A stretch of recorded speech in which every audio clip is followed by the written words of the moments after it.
On l'a invitée à monter sur scène pour la tourner en ridicule. Ce soir-là, au lieu de se taire, elle a posé sa voix comme une pierre et la vérité a dévalé comme une rivière. Et rien n'a plus été comme avant. Si cette histoire vous touche, abonnez-vous pour d'autres récits qui donnent voix à ceux qu'on veut faire taire. Ruth Carter chantait depuis qu'elle savait sourire. Petite, elle se tenait sur un tabouret dans la cuisine, les mains appuyées sur le plan de travail, et faisait vibrer l'air avec des chansons empruntées à la chorale de l'église. Sa mère la coiffait d'un chignon serré, coupait en lanière un vieux châle pour en faire des poupées, puis la regardait partir, comme on regarde un oiseau entreprendre un long voyage, inquiète et fière. La musique avait été pour Ruth plus qu'un refuge. C'était une promesse intime, l'idée qu'une voix peut tenir tête au silence et que la lumière finit toujours par percer. Elle a rencontré Jason quand il était de passage au culte, jeune, impulsif, avec ce mélange d'ambition et d'innocence qui appelle la confiance. Il parlait d'un avenir où les deux quitteraient la petite ville pour quelque chose de plus grand. Quand on y arrivera, ton nom résonnera dans des salles où personne ne nous connaît encore, lui avait-il promis un soir, la main serrée autour d'un café trop sucré. Ruth, très vite, avait accepté ce pari. Elle travaillerait, économiserait, vendrait ce qu'il fallait vendre. Quand Jason a voulu un prêt pour lancer son premier projet, elle a posé la garantie sur la petite appartenance familiale qu'elle avait héritée.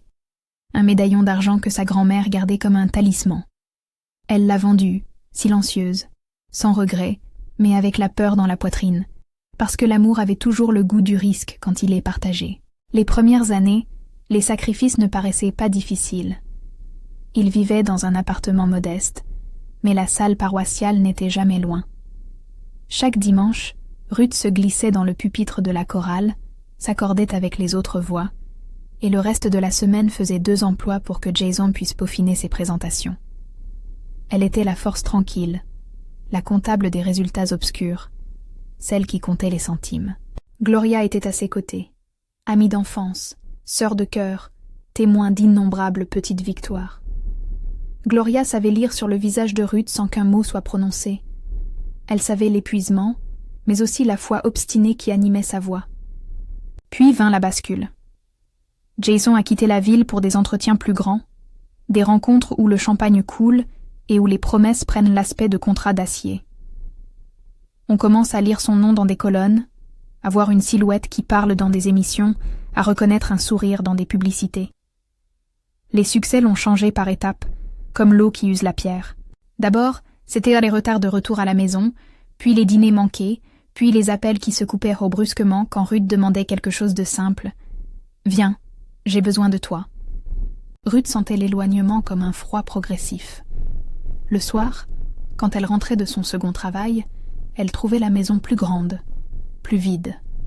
Elle répétait encore dans la cuisine, cherchant à maintenir intact le contour de sa vie. « Je suis toujours là », se disait-elle parfois en murmurant le refrain qu'elle aimait, plus pour se rassurer que pour s'affirmer. La voix, pensait-elle, était une arme et un abri. Elle ne demandait rien d'autre qu'un peu de temps. L'annonce du diagnostic fut un tremblement sous ses pieds. Dr. Chin a parlé sans détour, avec cette douceur clinique qui cherche à réduire la peur. Stade avancé, nécessité d'un protocole agressif, des chances de rémission possibles mais pas garanties. Avec l'immunothérapie, nous avons observé des réponses durables dans une proportion non négligeable de cas, parfois autour de 30% selon les critères.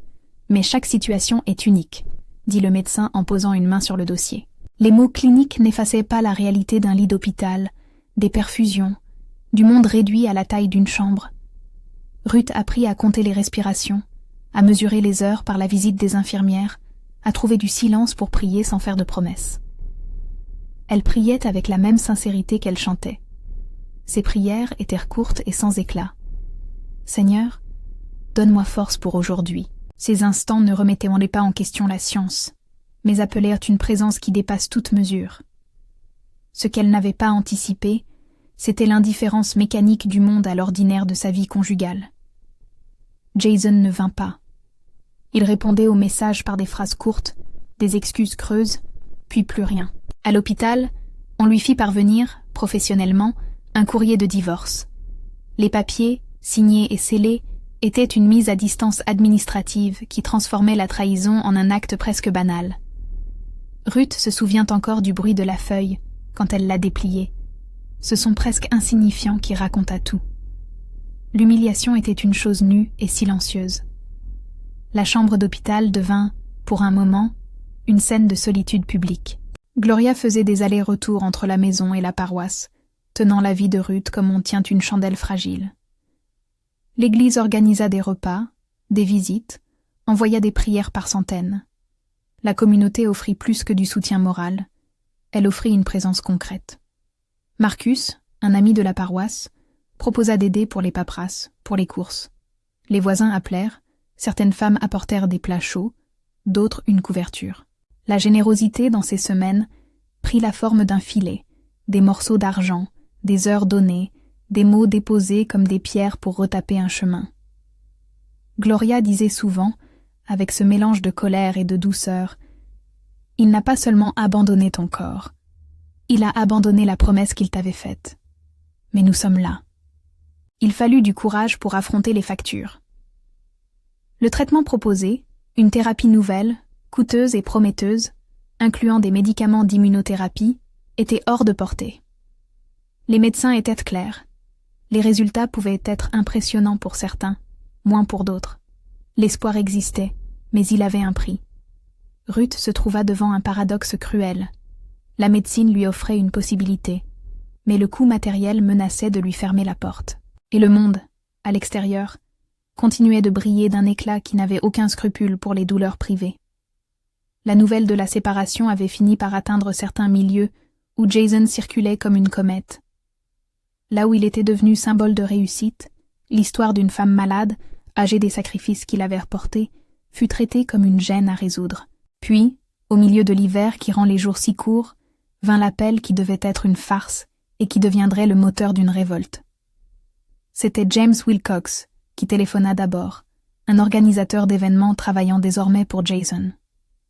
Sa voix était professionnelle, froide jusqu'au point d'insensibilité lorsque, d'un ton presque gêné, il proposa une somme, $10,000, pour que Ruth vienne chanter à la cérémonie. L'offre était présentée comme un geste charitable, un éclairage public sur un passé commun qui consoliderait l'image de Jason, bienfaiteur, généreux, homme qui sait reconnaître ses racines. « C'est une belle scène, Ruth. Le public l'aimera, » dit James. La proposition atteignit Ruth comme une gifle. On pouvait imaginer 1 million de réponses à ce type d'offre. Le silence était une option, la colère, une autre. Ruth observa l'objet qui lui était tendu, de l'argent pour ses soins, mais à quel prix? Monté sur une scène pour être observé comme une relique d'antan, vêtu de faiblesse, encadré de luxe, présenté comme un symbole décoratif d'humanisme, tout cela froissait la dignité qu'elle avait tenté de préserver. Gloria tenait la ligne pratique. C'est de l'argent qui sauve des vies. Si tu peux le prendre et le transformer, tu le prends. Mais dans le regard de Ruth, un feu différent se forma. Pas seulement le feu de la survie, mais celui d'une décision qui ne serait pas dictée par la honte. Elle ne voulait pas être un accessoire. Elle ne voulait pas que sa maladie fût secondaire à l'image de Jason. Parmi toutes les façons de dire non, il y avait aussi la possibilité de retourner l'objet même du déshonneur. Faire de la scène non pas un tribunal privé, mais un plateau de vérité. Gloria, fidèle, proposa autre chose qu'un simple soutien financier. Si tu vas, fais-le à ta manière. Que ta voix raconte autre chose que ce qu'ils attendent. Ces mots résonnèrent. La voix, encore une fois, apparaissait comme la clé. Ruth prit du temps pour parler avec Dr. Chin. Elle posa des questions sur les possibilités, les risques, la logistique d'un traitement qui demanderait de la stabilité. Le médecin, avec la même honnêteté qui avait marqué la première consultation, mit en balance les chances. Si vous avez des ressources pour suivre le protocole complet, il y a une possibilité réelle d'obtenir une réponse. Mais il faut le faire dans des conditions strictes et sans interruption. Il parla de réunions régulières, d'imagerie, d'essais cliniques potentiels. Son discours n'était pas un récit de foi, c'était une évaluation pragmatique et fragile. En entendant ces termes, Ruth comprit que l'argent offert n'était pas une aumône. Il représentait l'accès à un traitement qui pourrait lui sauver la vie. Le dilemme prit la forme d'un combat intérieur. Accepter l'offre signifiait entrer sur la scène que Jason avait préparée. Refuser signifiait peut-être renoncer à la seule solution tangible. L'église continuait à se tenir autour d'elle, mais la décision, comme toujours, devait venir de Ruth. Elle se retira souvent dans la petite pièce où elle répétait jadis, prit un vieux cahier, prit sa guitare défoncée, et commença à écrire. La musique pour elle était un instrument de vérité, jamais de vengeance. Elle savait que chanter la haine ne la rendrait pas plus forte. Chanter la dignité, en revanche, aurait un prix, mais pourrait arracher quelque chose de plus grand. Les pages se remplirent de phrases qui n'étaient pas simplement des accusations. Ruth voulait que sa chanson parle de ce que signifiait rester, malgré tout, humaine, malgré la trahison. Le refrain prit forme presque tout seul. « Je suis toujours là ». Ce n'était pas une menace, ni une plainte. C'était l'affirmation d'une présence. Parfois elle le chantait comme une promesse, parfois comme une sorte d'encre pour les jours où le monde se dérobait sous ses pieds. Gloria entra dans la pièce une fois, la trouvant penchée sur la guitare, les yeux humides mais déterminés. « C'est beau », dit Gloria en s'asseyant. « Pas contre lui, pour toi. » La préparation de la chanson devint une thérapie et un acte politique. Ruth retouchait les couplets, couvrait des vérités d'image qui parlaient au-delà des personnes impliquées. Les femmes qui travaillent aux 2 emplois, les filles qui vendent des bijoux de famille pour croire aux rêves, ceux qui prêtent leur force et se retrouvent sans filet. Elle voulait que ceux qui écouteraient comprennent que ce n'était pas seulement une histoire d'un mari infidèle, mais d'un système qui valorise l'apparence au détriment de la fidélité. La musique, disait-elle, devait rappeler que la dignité ne se monnaie pas. La décision ne se fit pas dans un éclair. Il y eut des nuits de colère, des matins de lecture de papier, des appels manqués et des promesses de personnes inconnues qui offraient de donner de l'argent. Les photos de Jason commençant à circuler dans des magazines, l'ancien garçon de la paroisse devenu une figure du lifestyle, revenaient comme des ombres dans ses cauchemars. Mais la chanson était une autre lumière. Elle la sculptait, lui donnait une forme. Les paroles prenaient parfois un ton biblique sans être religieuses. Images d'ombre et de lumière, de mains tendues, de pierres qui roulent et finissent par se fixer. On sentait dans ces phrases la musique des bancs en bois de l'église, le souffle d'un public qui attend. Il fallut aussi penser à la logistique. Jason n'envoyait jamais d'invitation lui-même. C'était James qui s'occupait des détails. Il proposa une somme, mais aussi un traitement médiatique. « Nous filmerons la prestation, Ruth. Cela pourra être une belle vitrine. Et si vous acceptez, nous nous occupons de tout. » On sentait dans l'offre la double nature de l'objet, secours et spectacle. Ruth discuta avec Gloria, parlèrent des implications. Gloria voulait qu'elle sache que si elle montait sur scène, elle ne serait pas seule. La paroisse était prête à être avec elle, à apporter sa propre présence, là où elle serait. Une matinée d'hiver, Ruth reçut également un message plus étrange. Une invitation privée, cette fois non pas de Jason, mais d'un nom qu'elle ne connaissait que par rumeur. Serena Barak, la femme avec qui Jason apparaissait désormais. Le message était bref et poli. Serena disait qu'elle était au courant de la situation et voulait offrir un geste de réparation. Serena, toujours très présente sur les réseaux, avait une popularité qui se mêlait d'un sens du spectacle. Ruth garda le message, le lut, le reposa. Tout dans ses communications ressemblait à une mise en scène déjà écrite. La chanson progressait, et avec elle le corps de Ruth changeait. Les traitements commencèrent, ou du moins les consultations qui mèneraient au protocole d'immunothérapie. Les médecins affichèrent à la fois une prudence et une volonté. Nous allons essayer ce schéma, mais il faudra que vous soyez suivis de près. Les coûts se chiffrèrent en dizaines de milliers. L'offre de 10 000 $ apparut comme un point de départ, mais sans plus. Marcus, toujours pratique, proposa d'ouvrir une cagnotte privée pour compléter la somme.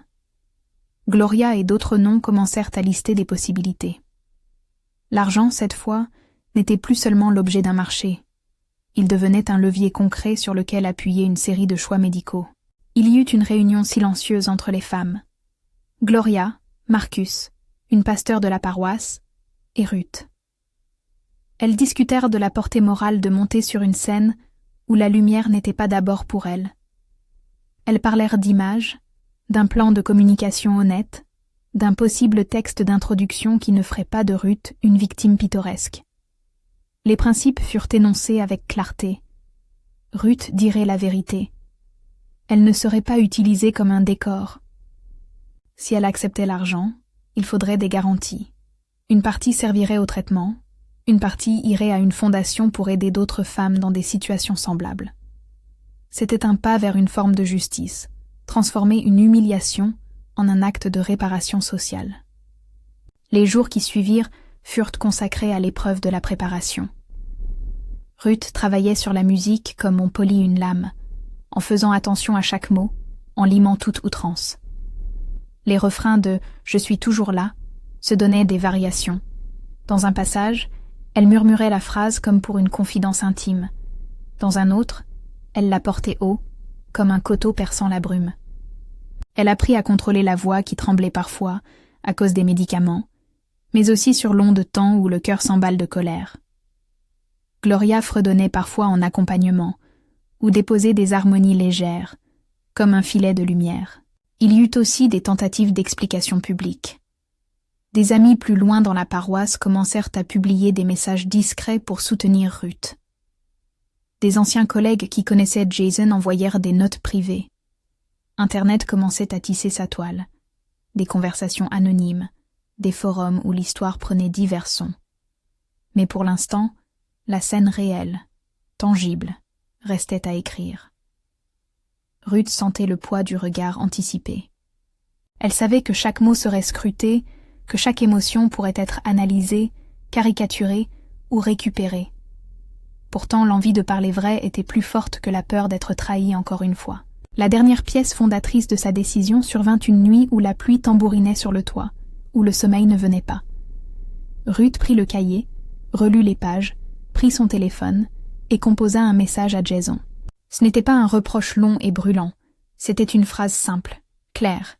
Elle acceptait de venir, à une condition, qu'une part importante de la somme servît à ses traitements, que la vidéo de sa performance ne soit pas utilisée pour instrumentaliser son image et que la paroisse soit autorisée à organiser une collecte indépendante.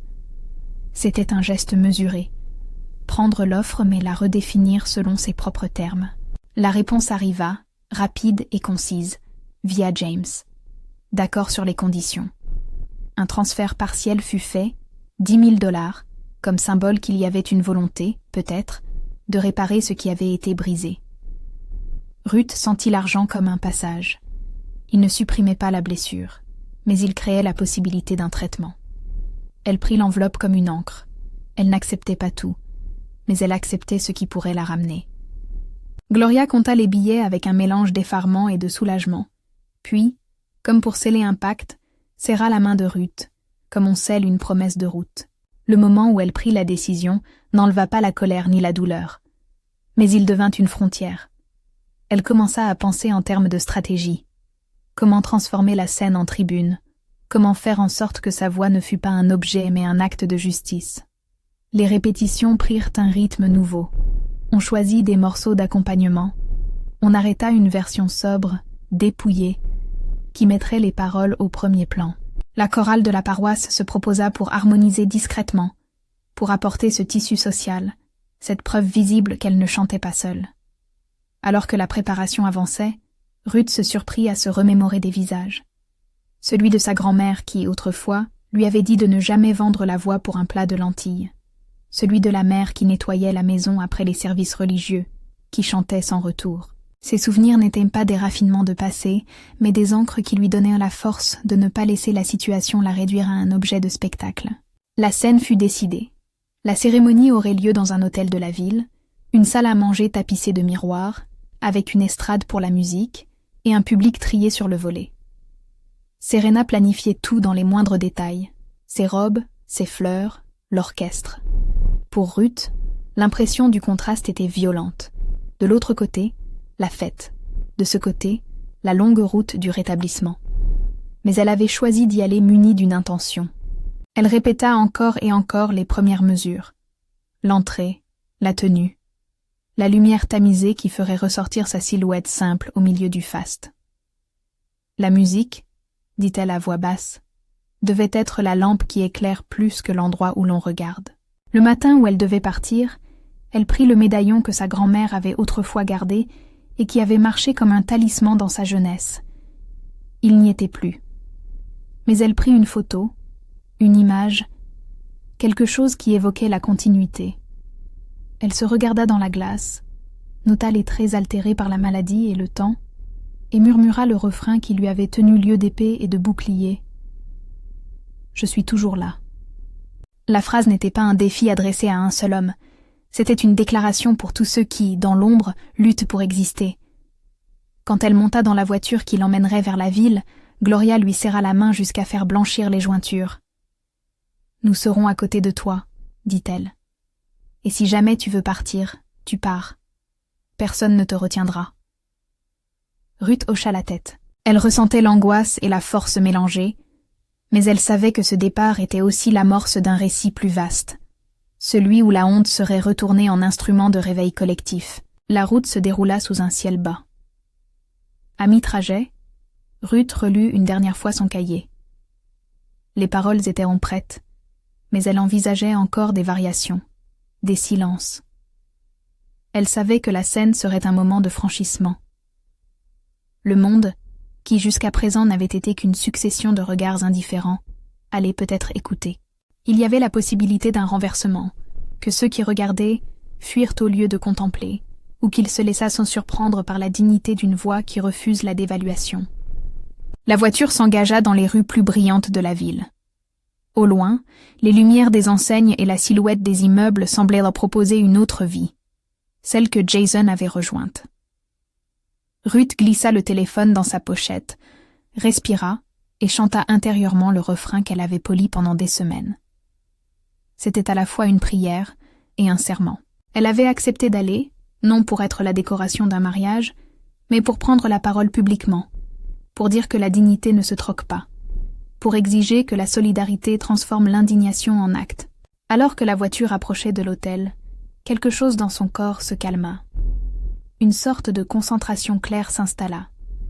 Le public ne savait pas encore quel spectacle il allait voir. Ruth le savait. Elle avait devant elle une scène où la vérité pouvait éclore, mais aussi se consumer si elle était mal utilisée. Elle prit une dernière respiration, pensa au visage qui l'attendait. Gloria, Marcus, les membres de la paroisse, peut-être quelques inconnus prêts à l'aider. Et dans sa tête, comme une devise qui la traversait depuis des années, elle répéta une fois encore le refrain « Je suis toujours là ». La porte de l'hôtel s'ouvrit sur un monde poli et chauffé, où chaque reflet renvoyait une image mesurée de succès. Ruth descendit de la voiture comme une inconnue qui reprend possession d'un territoire qu'on lui a refusé. Le hall l'accueillit avec son parfum de cire et de fleurs, avec ses rires lissés et ses talons qui claquent. À chaque pas, sa respiration rappelait la fragilité et la force entremêlées. Les médicaments avalés, les nuits sans sommeil, les prières murmurées dans l'obscurité. Gloria marcha à ses côtés, Marcus non loin derrière, la petite délégation paroissiale comme un chœur de présence ténue mais réelle. Elle passa dans les coulisses, où l'air sentait l'alcool à friction et le coton. Les techniciens regardaient dans la partition, ajustèrent un micro. On lui présenta une loge éclairée d'une ampoule chaude. Des femmes de l'équipe vinrent lui apporter un thé. Toute la mise en scène semblait conçue pour magnifier la réussite. Dossiers de presse, photographies encadrées, bouquets. Pour la première fois depuis des mois, Ruth sentit la contradiction entre l'éclat prévu et la matière intime de ce sur quoi elle était venue parler. Elle posa ses doigts sur la guitare. Les cordes, récentes, résonnèrent comme si elles retrouvaient un ancien pacte. La salle était pleine. Les invités occupèrent les chaises en rangs ordonnés, vêtus de soie et de devises sociales. On vit Serena, impeccable, entourée d'amis au maquillage vif. Jason se tenait près de l'autel improvisé, souriant avec cette assurance qui était devenue son costume. Il ne parut pas surpris de voir Ruth. On eut l'impression qu'il avait imaginé la scène 1000 fois, en sculptant sa propre image à l'intérieur. L'émotion hésita dans la pièce, comme une note tenue. La foule attendait l'effet, le geste, la photo parfaite. Quand les premières mesures s'élevèrent, la musique enveloppa la salle d'un voile feutré. Ruth entra. Sa robe était simple, choisie pour ne pas distraire. Sa voix, quand elle prit la première phrase, descendit comme une main qui pose une pierre. Elle n'avait pas choisi la performance comme vengeance. Elle l'avait choisie pour dire la vérité. Les paroles furent d'abord presque murmurées, puis gagnèrent en clarté. Le refrain revint, comme prévu. « Je suis toujours là ». Répété, répété encore, chaque fois avec une nuance différente, parfois comme une encre, parfois comme un défi silencieux, parfois comme une invitation à voir. Voici, littéralement, ce qu'elle chanta ce soir-là. Non pas pour humilier, non pas pour réduire, mais pour raconter. Les mots avaient été longuement polis. Ils portaient en eux les voix des femmes qui n'avaient pas d'écho. Il n'y avait pas d'accusations sordides. Il y avait des images de travail, de décrochement, de promesses non tenues. Voici un extrait fidèle de la chanson telle qu'elle s'y tenait, phrase après phrase, et qui frappa la salle par sa simplicité. « Je suis toujours là, même quand la nuit se fait lourde. Je suis la lampe qu'on oublie mais qui garde la lueur. Je suis le fil que l'on tend entre les mains qui espèrent. Je suis la voix qui résiste quand le monde se tait. Tu m'as dit, quand nous réussirons, ton nom brillera. J'ai vendu le talisman pour croire au voyage. J'ai pris des parts de silence. J'ai compté des heures blanches. Je suis restée, même quand tout autour se dégage. Je suis la main qui nourrit, la table qui tient, la fleur qui revient chaque printemps malgré le gel. Je suis la mémoire de ceux qu'on a fait taire. Je suis toujours là, simple et fidèle. N'appelez pas cela vengeance, ni cri qui détruit. C'est une vérité portée par des voix qui construisent. Je suis le souffle qui reprend après la chute. Je suis la vie qui dit non à la défaite. Je suis toujours là. Répété, porté par des harmonies discrètes. Je suis toujours là. Un souffle, puis le public retient sa respiration. Je suis toujours là. À présent, la voix s'élève, claire et calme. Les couplets racontèrent des réminiscences. La cuisine, le tabouret, la vente du médaillon, mais aussi l'église, la chorale, Gloria qui attendait, les prières dites en silence. Chaque image tissait une carte émotionnelle, où la dignité surgissait comme la seule revendication possible. Quand elle atteignit la dernière strophe, elle modifia légèrement le ton. Ce n'était plus seulement son histoire. C'était celle de toutes celles qui avaient à donner sans recevoir. À mi-chant, la femme qui devait se lever aujourd'hui comme mariée, Serena, se leva au contraire. On sentit à la fois l'hésitation et la décision dans son geste. Ce fut un moment suspendu. Elle traversa l'allée, la robe dorée frôlant les sièges, et s'approcha du micro. Les chuchotements se transformèrent en silence. Personne ne sut exactement à quoi s'attendre. Serena, dans le regard de beaucoup, était l'alliée du mari. Et pourtant, ce soir, elle posa sa main sur le pupitre et parla. « Je ne veux pas être la voix d'un spectacle, » dit-elle, et sa voix trembla légèrement, mais restait ferme. « Ce que je vois ce soir n'est pas une décoration. Je vois une humanité qu'on a tenté d'acheter, et je ne veux pas participer à cela. » Puis elle regarda Jason, là-bas, et ajouta « Si mon entrée a été pensée pour être une célébration, alors je refuse cette célébration tant qu'elle repose sur la douleur d'une autre. » Le silence se transforma en un souffle qui ne revenait plus en arrière. Serena annonça alors qu'elle ne voulait pas du mariage dans ces conditions. Elle prononça quelques mots qui n'étaient même pas destinés à piétiner un homme, mais à refuser d'être complice d'un geste hypocrite. « Je n'épouserai pas quelqu'un qui a accepté qu'on humilie quelqu'un pour une image. J'annule. » Ce fut comme si la salle elle-même perdait son équilibre. Certains applaudissements commencèrent, timides d'abord, puis plus affirmés. James Wilcox tenta d'intervenir, protestant que tout avait été arrangé, mais la foule avait déjà basculé. Rapidement, les téléphones surgirent, et les vidéos commencèrent à se propager. Une spectatrice postait en direct, un blogueur célèbre retweetait, un présentateur de radio décrocha son téléphone pour avoir un fragment d'enregistrement. En quelques minutes, la prestation de Ruth, la parole de Serena, la tension, tout était devenu visible à l'extérieur comme un verre brisé projetant des éclats partout. Le hashtag s'ouvrit presque instinctivement. Je suis toujours là. Le compteur de vues grimpa. Ce qui se passa ensuite ne fut pas seulement une réaction sur les réseaux, ce fut une prise de conscience collective. Des donateurs anonymes commencèrent à contribuer à la cagnotte que Marcus avait ouverte pour compléter le traitement. À l'origine, Marcus avait pensé que cette cagnotte resterait modeste. Il ne pouvait prévoir l'onde de solidarité qui suivrait. Les premières heures virent quelques dizaines de milliers d'euros, puis des centaines de milliers. Des journalistes demandèrent des interviews. Des présentateurs télé invitèrent Ruth, non comme une curiosité, mais comme une femme qui avait su transformer l'humiliation en parole publique. Le visage de Jason, qui jusque-là avait été associé à une image lisse, fut désormais scruté, et sa réaction, silence, mots confus, ne rassura personne. Les médias, qui jusque-là l'avaient nourri, commencèrent à s'écarter. Quelques marques annoncèrent qu'elles gelaient des partenariats. Les organisateurs d'événements, embarrassés, prirent leur distance. La réputation construite sur l'éclat ne résista pas aux fissures de la vérité. Cela ne fut pas une vengeance publique organisée, mais une conséquence sociale de l'éclairage posé sur les faits. Jason comprit soudain que l'ombre où il s'était réfugié ne protégeait plus rien. Dans les jours qui suivirent, l'histoire explosa avec une force qu'aucun des protagonistes n'avait imaginée. La cagnotte initiale, après un premier afflux, atteignit des centaines de milliers d'euros en 24 heures. Des ONG, des collectifs féminins, des paroisses d'autres villes, envoyèrent des dons ou proposèrent des partenariats pour monter des programmes d'aide. Les chaînes de télévision firent des reportages sur les femmes qui, comme Ruth, avaient sacrifié des biens familiaux pour soutenir un rêve partagé et se retrouvaient sans filet. Des éditoriaux exigèrent une réflexion sociale sur la manière dont la réussite individuelle peut écraser les promesses morales. Le Dr Chin fut sollicité pour des entrevues. Il resta mesuré.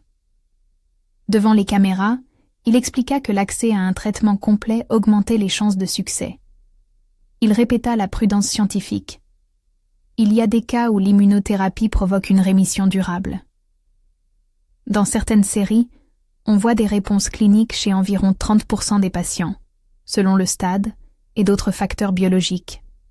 Ce n'est pas une certitude, mais c'est une fenêtre. Ce que cet afflux permet, c'est de suivre un protocole sans interruption, de faire les examens nécessaires et d'envisager des options qui seraient autrement inaccessibles.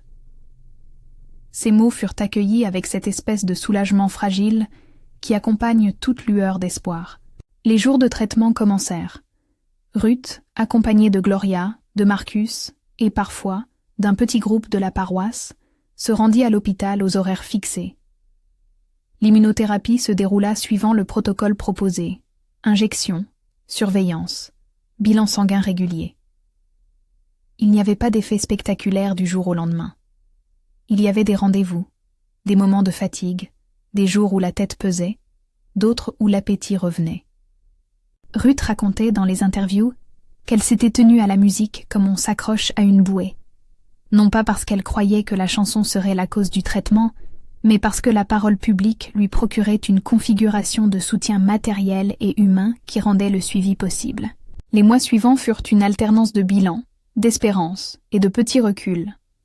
Les proches racontent des moments de grande fatigue, des journées où la voix trahissait la maladie, mais aussi des matinées où Ruth se levait chantonner, presque par automatisme, comme un traitement de l'âme. Elle participait à des groupes de parole, certains animés par la paroisse, d'autres par des associations médicales, où l'on parlait de dignité, de soins et de justice sociale. La fondation d'un réseau d'entraide naquit presque naturellement. Des proches décidèrent que l'argent provenant de la cagnotte servirait non seulement aux soins immédiats, mais à créer une structure pour accompagner d'autres femmes, pour payer des consultations juridiques, des soutiens psychologiques et des aides matérielles. Au fil des contrôles, l'équipe médicale vit des signes encourageants. L'imagerie montra des réductions de taille tumorale. Les valeurs biologiques évoluèrent favorablement. Dr Patel, un oncologue qui rejoint parfois l'équipe, prit la parole. Nous sommes prudents, mais les marqueurs sont positifs. Nous parlons d'une régression, pas d'une guérison. Il faut continuer le protocole, poursuivre les contrôles. La prudence restait la règle. Ruth ressentit à la fois la joie et la retenue. Elle n'attribuait pas toute la donne à un miracle. Elle avait des médecins, des médicaments, des tests, des chances statistiques. Mais elle savait aussi que l'élan collectif lui avait offert ce temps et ces outils. La société, quant à elle, avait commencé à modifier ses regards. Des reportages racontèrent l'histoire sous différents angles. Certains s'attachèrent à la question morale: quel prix social paye-t-on pour la réussite? D'autres, à la solidarité, à la capacité des communautés à réparer. Les titres des journaux alternèrent entre empathie, colère et questionnement. Le nom de Jason fut cité dans des tribunes où l'on discutait de responsabilité émotionnelle autant que de responsabilité économique. Il perdit certains contrats. On parla de sa chute comme d'un renversement lié à des choix personnels. Il écrivit à la presse une lettre d'excuse publique, des mots mesurés qui ne suffirent pas à combler le fossé. « Je regrette profondément », écrivit-il. Ruth lut la lettre, conserva la copie. Elle la rangea dans un tiroir, avec d'autres papiers, preuves, photos, notes. Elle n'était pas prête à pardonner. Elle n'avait pas à l'être. Elle était prête, par contre, à utiliser ce moment pour créer du soutien pour d'autres. La fondation fut officiellement lancée quelques mois après le premier élan. Elle prit un nom simple, reflétant l'idée d'appartenance et de protection. La fondation « Je suis toujours là ». Le conseil d'administration comprenait des membres de la paroisse, des professionnels du secteur médical, des avocates pour les droits sociaux et des bénévoles qui avaient manifesté leur soutien dès les premiers jours. La mission était claire: permettre l'accès aux soins pour les personnes vulnérables, offrir un accompagnement juridique et psychologique et porter un plaidoyer sur la responsabilité sociale des acteurs économiques vis-à-vis des personnes qui les ont soutenus. Avec l'argent collecté, on établit aussi un projet concret. Une petite maison d'accueil pour les patientes venant de loin, un fonds d'urgence pour payer des traitements coûteux, des ateliers de reconversion pour celles qui, comme Ruth, avaient donné des biens ou des emplois pour soutenir un proche. La décision fut prise de ne pas centraliser tout, mais de créer des microsystèmes de soutien là où ils étaient le plus nécessaires. Le visage de la fondation s'incarna rapidement dans des projets visibles, des repas partagés, des sessions d'écoute, des campagnes de prévention. Le processus de guérison resta toujours nuancé. À la 6e séance d'immunothérapie, Ruth connut une semaine où la fatigue fut profonde. Elle eut des jours où sa peau était plus pâle, des jours où parler lui coûtait. Gloria s'occupait des petits gestes, lui préparer un thé, lire des passages de livres. Les prières continuèrent, discrètes, dans un coin. Dr. Sheen rappela souvent: « Nous sommes heureux des progrès, mais restons lucides. La rémission est une possibilité à savourer avec prudence. » À la sortie d'un de ces rendez-vous, Ruth mêla sa reconnaissance à une parole simple. « Je rends grâce pour chaque instant rendu possible par d'autres. » Elle faisait la différence entre gratitude et attribution causale. La chronologie, depuis la scène du mariage, était rapide. En quelques semaines, la notoriété avait permis l'accès aux soins. En quelques mois, des signes favorables apparaissaient. En environ 1 an, la fondation fonctionnait. Il fallut du temps, bien sûr, pour que la machine administrative prenne, pour que les partenariats se mettent en place, pour que les ressources se disciplinent. Mais la transformation ne fut pas seulement matérielle. C'était une métamorphose sociale. Des femmes témoignèrent publiquement des effets concrets. Un prêt payé, une chirurgie prise en charge, des consultations psychologiques. Les réseaux locaux et la paroisse devinrent un moteur durable. Jason, pour sa part, connut un parcours différent. Sa chute fut sociale autant qu'économique. On discuta son comportement dans des colonnes, certains l'attaquèrent, d'autres le plaignirent. Il fit face à des pertes de contrats et à des demandes de retrait d'associations. Il envoya des messages à Ruth, puis une lettre plus formelle, puis finalement une tentative d'appel. Il exprima du remords. Il chercha à expliquer, à justifier, parfois à souligner la pression de son milieu. Ruth prit le temps de répondre d'une façon qui lui appartenait. Elle écrit quelques lignes, non pour faire descendre la tension, mais pour signifier ses limites. Elle garda la lettre comme trace. Elle accepta plus tard un court appel téléphonique, seulement pour entendre que l'homme reconnaissait la douleur causée et assumer les conséquences. Mais Ruth n'avait pas besoin, à ce stade, d'un pardon immédiat. Elle avait besoin de construire. La notoriété nouvelle porta aussi l'attention sur l'Église et la paroisse. Quand des journalistes interrogèrent la pasteure, celle-ci rappela le rôle de la communauté. « Nous n'applaudissons pas la mise en spectacle. Nous louons la dignité de ceux qui, dans l'épreuve, se lèvent. La solidarité n'est jamais un spectacle. C'est une responsabilité. » Les débats furent riches et parfois âpres, mais la position de la communauté resta centrée sur l'accompagnement et la réparation. Les mois qui suivirent permirent de scander les étapes. Contrôle régulier, annonce prudente, et finalement, une imagerie où l'équipe médicale parla d'une réponse favorable prolongée. On n'annonça jamais une guérison comme une certitude. On parla d'une rémission durable sous surveillance. Dr. Chin confirma. Nous observons une rémission significative. Il reste du suivi à faire, mais les signes sont positifs. Ces mots furent de prononcer dans la tempérance qui convient à la médecine, mais pour la communauté, ils sonnèrent comme une victoire. Avec la stabilisation de sa santé, Ruth commença à se projeter. Elle accepta des entretiens, non pas pour se mettre en lumière, mais pour parler de la fondation, pour encourager des initiatives locales. Elle organisa un premier événement public, où la fondation lança un appel aux bénévoles, aux professionnels, et où elle présenta des projets concrets. Un fonds d'aide pour les traitements, des ateliers de droits sociaux, un service de soutien psychologique. La salle était pleine. Des gens qui, quelques mois plus tôt, se trouvaient anonymes, étaient désormais impliqués activement. La phrase « Je suis toujours là » était devenue un slogan de dignité et de solidarité. La vie privée de Ruth changea elle aussi, mais non selon un scénario romantique. Elle mit des limites claires. Pas d'effusions publiques avec Jason. Un refus net d'être récupérée comme symbole d'une réconciliation à sens unique. Elle signa, avec la Fondation, des conventions pour que les dons soient gérés de manière transparente. Elle répara aussi des liens rompus, avec certains membres de la famille, avec des amis qui avaient cru bon de se taire. Elle pardonna, dans le sens éthique et libérateur, à sa manière. La mémoire n'était pas effacée, mais elle choisit de ne pas vivre enchaînée à la blessure. Le pardon, pour Ruth, fut un processus intérieur qui ne se fit pas sous la pression publique. 10 ans plus tard. Voilà le repère que certains médias utilisèrent comme une ligne d'écriture. 10 ans après avoir vendu le médaillon, 10 ans après avoir pris le tabouret, 10 ans après la promesse murmurée avec un café trop sucré, Ruth se tenait debout, devant une foule, pas pour recevoir une consécration personnelle, mais pour plaider en faveur d'un changement durable. Le temps n'avait pas effacé la blessure.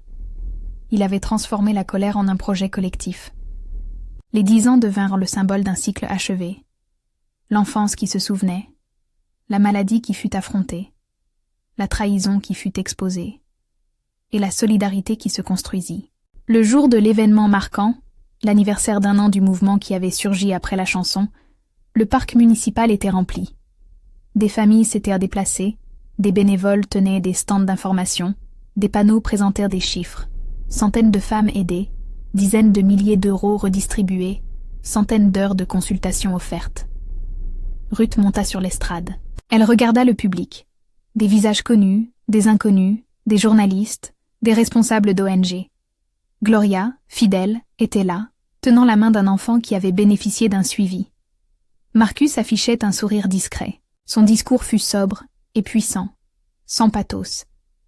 Elle parla d'abord de ce qu'elle avait perdu et de ce qui lui avait été donné. J'ai perdu un mariage, j'ai perdu des biens. Ce que j'ai trouvé, je l'ai trouvé dans la voix de ceux qui ont répondu. Elle évoqua la fondation comme un outil, pas comme une statue. Nous ne voulons pas être une histoire médiatique, nous voulons être un changement dans la vie quotidienne des gens. Puis elle appelait à la responsabilité. Entreprises, institutions, voisins. Chacun pouvait participer à une culture où l'aide venait avant le spectacle. À la fin du discours, elle chanta de nouveau. Pas la chanson complète du mariage, mais une version adaptée pour être une bénédiction collective. Le refrain « Je suis toujours là » résonna comme un mantra partagé. Puis, dans un dernier geste, Elle invita les membres du public à s'approcher et à déposer des messages sur un mur. Des paroles d'encouragement, des engagements d'aide, des souvenirs. Le mur se couvrit de post-it, de petits papiers colorés, de dessins d'enfants. Ce geste simple transforma la symbolique. D'un acte individuel, on passa à une œuvre communautaire. La vie n'était pas revenue à l'état d'avant. Ruth avait des moments de fatigue, des jours où la peur de la rechute revenait. Mais elle avait aussi des projets plein la tête, des campagnes de prévention, des ateliers pour apprendre à gérer les démarches administratives en cas de maladie, des partenariats avec des centres hospitaliers pour améliorer l'accompagnement des malades isolés. Elle devint une interlocutrice respectée, non pas parce qu'elle était devenue célèbre, mais parce qu'elle portait une authenticité qui touchait. Les médias la sollicitaient encore, mais elle choisissait ses interventions avec soin, toujours en lien avec la mission de la Fondation. 1 an après les événements qui avaient déclenché la mobilisation, elle reçut une lettre de Jason, plus longue que les précédentes, où il exposait un parcours personnel difficile. Perte d'emploi, isolement, réflexion sur ses erreurs. Il demandait, non pas une reprise du passé, mais une possibilité de réparer. Ruth répondit par une lettre mesurée, où elle exprimait sa volonté de voir des actes concrets. Si vous souhaitez réparer, impliquez-vous dans des actions qui soutiennent ceux que vous avez blessés. Les jours suivants, Jason fit des démarches publiques pour contribuer financièrement à des projets locaux, pas pour se faire pardonner, mais pour tenter d'assumer une réparation. La société observa ces gestes avec prudence. Dans les conversations, certains débattaient encore de la notion de justice réparatrice face à la justice punitive. Ruth avait choisi la réparation comme boussole. Elle ne cherchait pas à user de la vengeance, mais à exiger responsabilité et réparation. Les fondements de sa démarche restaient la dignité humaine et la solidarité. De nombreuses autres femmes témoignèrent, prenant la parole pour dire qu'elles n'avaient pas à subir un double châtiment, la maladie et l'abandon. Le discours social évolua progressivement vers une exigence de soutien institutionnel pour ceux qui se retrouvent vulnérables à cause d'engagements pris pour des projets familiaux. Les années suivantes consolidèrent le modèle. La Fondation, financée par une combinaison de dons individuels, de subventions et de campagnes, permit la formation de bénévoles, le développement d'un réseau national et la création d'un guide pratique pour accompagner les malades isolés.